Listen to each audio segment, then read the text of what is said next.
இந்த உலகத்தில் அடிபணிஞ்சே போகிற வரைக்கும் நம்ம அடிபணிஞ்சிக்கிட்டு தான் இருக்கணும். சில இடங்களில் துணிவாக முடிவு எடுக்கணும், புத்திசாலித்தனமாக முடிவு எடுக்கணும். எங்கள் மாமியார் எனக்கு வரதட்சணையாக கேட்கும்போது எங்கள் அம்மாவால் கொடுக்க முடியாமல் சோகமாக உட்காந்துருந்தாங்க.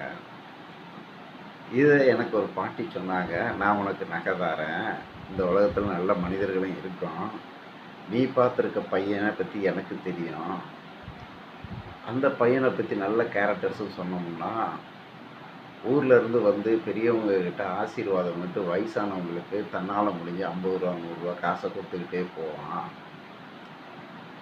அப்போ ஏன் தம்பி அவங்களுக்கு எல்லாத்தையும் பார்க்குறா, ஆசீர்வாதம் வாங்குறா, 50 100 கொடுத்துக்கிட்டு போறியே அப்படின்னு கேட்டோம்.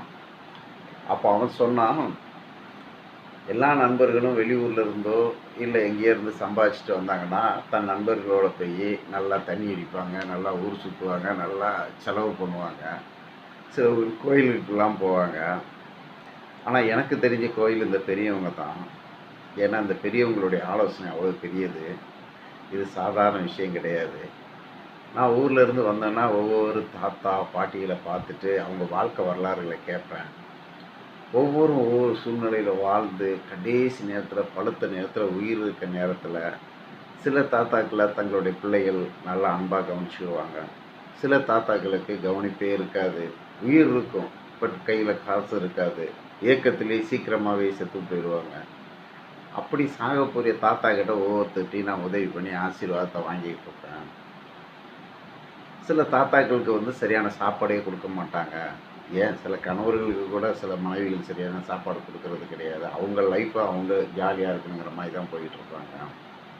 அப்போ அந்த தாத்தாக்கள் படுற கஷ்டத்தை பார்த்து நான் கண்ணீர் வடித்து என்னால் முடிஞ்ச ஒரு 50 100 கையில் கொடுக்கும்போது ஒரு 20 தாத்தாவுக்கு கொடுத்தாலும் கூட 100 ரூபா வச்சு பார்த்தாலும் 2000 ரூபா. அது நான் ஒயின் ஷாப்பில் போய் காலி பண்ணுறதுமா இந்த மாதிரி பெரியவங்களுக்கு கொடுத்து ஆசீர்வாதத்தை வாங்கிக்கிட்டே இருப்பேன் அப்படின்னு சொன்னாமா. அதனால் அந்த பையன் நல்லவன். இந்த வரதட்சணை கேட்குற மாமியார் கொடுமையானவா. இந்த உலகத்தில் பெண்களுக்கு பெண்கள் தான் எதிரி. இவங்க செய்கிற தப்புகளுக்கு எல்லையே கிடையாது. இந்த மாமியாரை அவங்க அப்பா கஷ்டப்பட்டு கல்யாணம் பண்ணி கொடுத்துருப்பாங்க. ஆனால் 25 வருஷம் கழித்து தன்னுடைய பையனுக்கு பொண்ணு பார்க்கும்போது இவ்வளோ டிமாண்டை வைக்கிறதே ஒரு பெண்களும் அதிகமான பேர் இருக்காங்க. இந்த பெண்ணுன்னு ஒரு தகப்பன் தானே கஷ்டப்படுவான் அப்படிங்கிற உணர்வுகள் இருக்காது. அதனால் நீ அந்த பையனை பார்த்து இந்த காரியத்தை சொல்லு அப்படின்னு சொல்லி அந்த அவங்க ஆலோசனை கொடுக்குறாங்க.